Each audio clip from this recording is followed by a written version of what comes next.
महारक्षक भगवान नरसिंह देव। विष्णु पुराण की कथा के अनुसार सतयुग में हिरण्यकश्यप और हिरण्याक्ष नामक दो असुर सम्राट हुए थे जो भगवान विष्णु के कट्टर विरोधी थे। प्रहलाद हिरण्यकश्यप और माता कयाधु की 4 संतानों में से एक थे। जब प्रहलाद अपनी मां कयाधु के पेट में था तब उसके चाचा हिरण्याक्ष का भगवान विष्णु ने वराहावतार धारण करके वध कर दिया था। इससे कुंठित होकर उसके पिता हिरण्यकश्यप भगवान ब्रह्मा की तपस्या करने चले गए थे। इसके बाद दैत्य नगरी में हिरण्यकश्यप को न पाकर देवताओं ने वहां पर आक्रमण कर दिया था। उन्होंने दैत्य नगरी पर अधिकार कर लिया। जब वे कयाधु को बंदी बना अपने साथ ले जाने लगे तब नारद मुनि ने उन्हें रोक दिया। नारद मुनि ने इंद्र से कहा कि तुम एक गर्भवती स्त्री पर अत्याचार नहीं कर सकते, और वह भी तब कि जब उसके गर्भ में भगवान विष्णु का भक्त पल रहा हो। इसके पश्चात नारद मुनि कयाधु को इंद्र के चंगुल से छुड़ाकर अपने आश्रम में ले आए तथा हिरण्यकश्यप की तपस्या पूर्ण होने तक अपने आश्रम में रखा।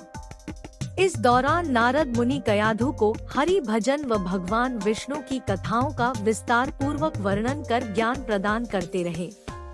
नारद मुनि के इन वचनों का सकारात्मक प्रभाव कयाधु के गर्भ में पल रहे अजन्मे प्रहलाद पर भी पड़ रहा था। यही कारण था कि जब उसका जन्म हुआ तब वह विष्णु भक्त बना। इसी बीच हिरण्यकश्यप की तपस्या समाप्त हो गई तथा भगवान ब्रह्मा से उसने तीनों लोकों में सर्वशक्तिशाली होने का वरदान प्राप्त कर लिया। इसके बाद वह पुनः अपनी दैत्य नगरी वापस आ गया और वहां देवताओं का अधिकार हुए देखा। इसके बाद उसने अपने मिले वरदान से न केवल दैत्य नगरी को वापस पाया अपितु तीनों लोकों पर अधिकार स्थापित कर लिया और इंद्रदेव को स्वर्ग के आसन से अपदस्थ कर दिया। हिरण्यकश्यप की तपस्या समाप्त हो जाने और पुनः अपनी नगरी लौट आने की सूचना मिलने के पश्चात कयाधु और भक्त प्रहलाद भी नारद मुनि से आशीर्वाद लेकर पुनः अपनी नगरी लौट गए। हिरण्यकश्यप भगवान ब्रह्मा से मिले वरदान के फलस्वरूप अति शक्तिशाली हो चुका था। इसी अहंकार में उसने विष्णु को भगवान मानने से इनकार कर दिया और स्वयं को भगवान की उपाधि दे दी। तीनों लोकों में जो कोई भी विष्णु की पूजा करता वह उसे मरवा डालता, किंतु जब उसने अपने स्वयं के पुत्र को ही विष्णु भक्ति में लीन देखा तो क्रोध की अग्नि में जलने लगा। हिरण्यकश्यप ने अपने पुत्र प्रहलाद को समझाने के लिए आश्रम में नियुक्त आचार्यों को आदेश दिया कि इसे विष्णु भक्ति से विमुख करे। आचार्यगण पूरी कोशिश करते थे लेकिन इसका असर भक्त प्रहलाद पर नहीं होता था।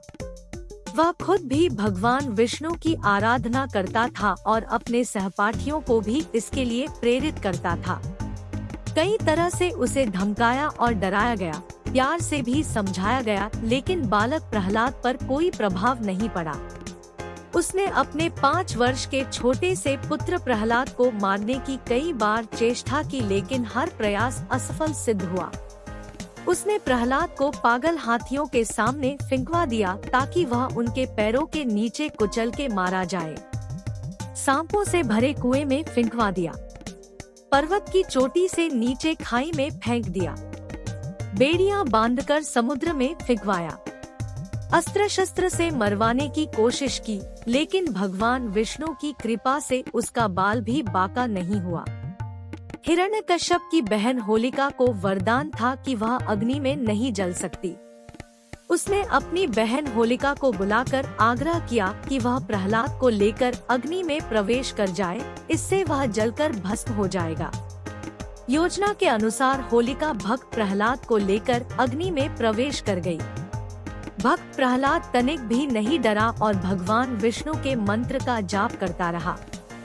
इसके फलस्वरूप होलिका जलकर भस्म हो गई और वह सुरक्षित बाहर निकल आया। तभी से भारतवर्ष में होलिका दहन किया जाता है। यह असत्य की पराजय का प्रतीक है। होलिका दहन के माध्यम से नकारात्मक शक्तियों का विनाश किया जाता है। अग्नि में जलवाने की कोशिश नाकाम हो जाने पर हिरण्यकश्यप के क्रोध का पारावार नहीं रहा। वह इस बात से भी बहुत कुपित था कि हर बार भगवान विष्णु की कृपा से प्रहलाद के प्राणों की रक्षा हो जाती थी। अंत में हिरण्यकश्यप ने एक और प्रयास किया। उसने एक धधकते हुए खंभे पर प्रहलाद को लिपटने की आज्ञा दी। उसने कहा कि तेरा भगवान विष्णु तुझे आकर बचा सकता है तो बचा ले। भक्त प्रहलाद इस आपदा के समय में भगवान विष्णु का स्तवन करने लगा और सहायता के लिए प्रार्थना करने लगा। उसने जब खंभे की तरफ देखा तो वह हैरान रह गया, क्योंकि उस पर चींटियां चल रही थी। भक्त प्रहलाद ने प्रसन्न होकर भगवान विष्णु को मन ही मन धन्यवाद किया और उस खंभे से लिपट गया जो बिल्कुल ठंडा था। हिरण्यकश्यप ने जब देखा कि इस धधकते हुए खंभे पर लिपटने से प्रहलाद का कुछ नहीं बिगड़ा तो वह और भी क्रोधित हो गया। उसने तलवार निकाली और प्रहलाद की तरफ लपका। जैसे ही उसने प्रहलाद का वध करना चाहा, वैसे ही वहां पर खंभे को फाड़कर भगवान विष्णु नरसिंह अवतार धारण कर प्रकट हो गए। उनका शरीर तो मनुष्य का था, लेकिन मुख शेर का था। उनकी उंगलियां शेर के पंजे की तरह थी। उनकी लाल आंखें क्रोध से धधक रही थी। उनकी दहाड़ सुनकर हिरण्यकश्यप के हाथ से तलवार छूट गई। भगवान ने हिरण्यकश्यप को ललकारा।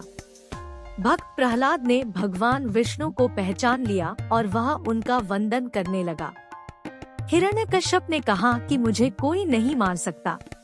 मुझे भगवान ब्रह्मा ने वरदान दिया है कि मेरी मृत्यु किसी भी अस्त्र शस्त्र से नहीं हो सकती। मुझे कोई भी, न धरती पर और न आसमान में, न भीतर और न बाहर, न सुबह और न रात में, न देवता और असुर, न वानर और न मानव मार सकता है। भगवान नरसिंह ने कहा कि देख, मैं तुझे मिले हुए वरदान की मर्यादा को बिना भंग किए ही तेरा वध करता हूँ। यह कहकर भगवान उसे लपककर बाहों में उठाकर अपने पैरों पर लिटा लिया। भगवान नरसिंह उस समय महल की दहलीज पर थे। भगवान नरसिंह ने उसे कहा कि देख, न तू बाहर है न भीतर है, अर्थात दहलीज पर है। न तो आसमान में है न पृथ्वी पर है, अर्थात मेरे पैरों पर लेटा हुआ है। न मैं नर हूँ और न पशु हूँ, मैं तेरा वध करूँगा। इसके लिए किसी अस्त्र शस्त्र का उपयोग भी नहीं करूँगा। इतना कहकर भगवान नरसिंह ने अपने पैरों पर लिटाए हुए हिरण्यकश्यप का पेट अपने नाखूनों से फाड़ दिया और वह मृत्यु को प्राप्त हो गया। इस असुर के संहार के बाद सभी भगवान नरसिंह की जय जयकार करने लगे। विष्णु पुराण और शिव महापुराण के साथ साथ लिंग पुराण में भी वर्णित है कि हिरण्यकश्यप के वध के पश्चात नरसिंह का क्रोध शांत करने में प्रहलाद भी विफल हो गए थे। उन्हें शांत करने के लिए देवताओं ने भगवान शंकर से गुहार लगाई। देवों की प्रार्थना पर महादेव ने पहले अपने गण वीरभद्र को उन्हें शांत करने भेजा, लेकिन वीरभद्र विफल हो गए। ब्रह्मा जी के अनुरोध पर भगवान शिव ने शेर, मनुष्य और शरभ नामक पक्षी, एक जंगली पक्षी जो शेर से भी अधिक बलवान था और जिसके 8 पैर थे, का मिश्रित रूप लिया और इसी रूप में वे भगवान नरसिंह के सामने पहुँचे। नरसिंह रूपी भगवान विष्णु को शांत करने के लिए शरभ रूपी भगवान शिव ने पहले विष्णु स्तुति की, लेकिन नरसिंह रूपी विष्णु जी का क्रोध शांत नहीं हुआ।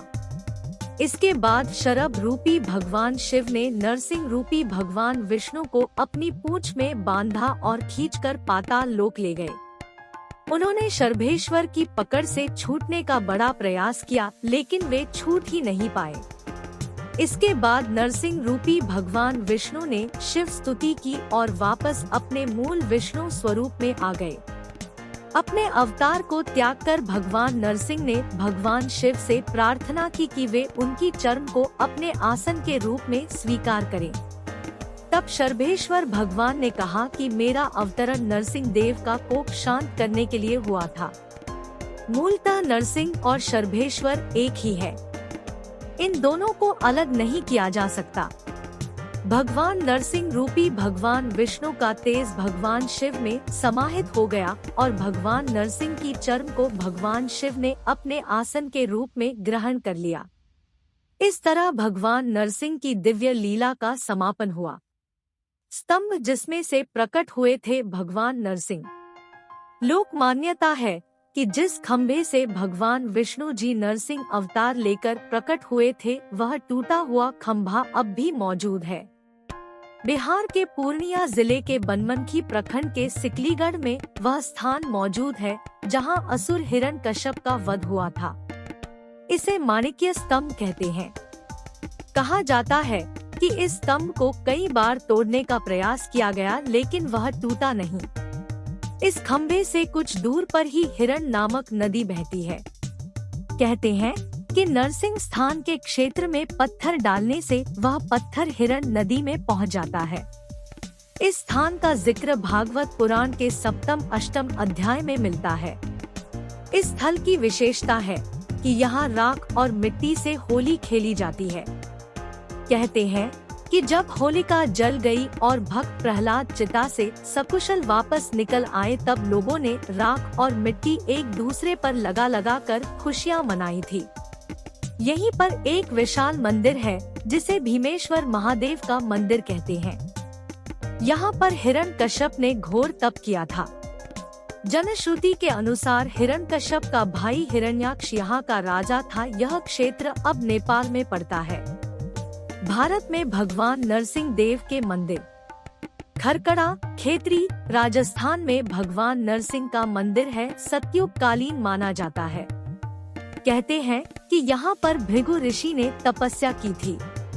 जब विष्णु जी ने नरसिंह अवतार लेकर हिरण्यकश्यप का वध किया था, तब भृगु ऋषि ने भगवान विष्णु को याद किया और तब भगवान नरसिंह जी ने उन्हें दर्शन दिए और यहाँ पर अपने नाखूनों से एक का बनाया और अपने शरीर साफ किया और यहीं पर अंतर ध्यान हुए। यहाँ पर नरसिंह चतुर्दशी को भक्तों का तांता लगा रहता है। इस मंदिर को औरंगजेब ने नष्ट कर दिया था। बाद में इसका फिर से जीर्णोद्धार हुआ है। उदामांडी, झुंझुनू, राजस्थान में भगवान नरसिंह का बना हुआ है, जिसका निर्माण 1331 में हुआ था। यह बहुत ही विशाल और भव्य मंदिर है। अति प्राचीन मथुरापुरी में भगवान नरसिंह का मंदिर मानिक चौक में स्थित है। यहाँ भगवान नरसिंह और वाराह की घाटी है, जहाँ नरसिंह चौदस को भगवान नरसिंह का उत्सव मनाया जाता है तथा लीला भी की जाती है।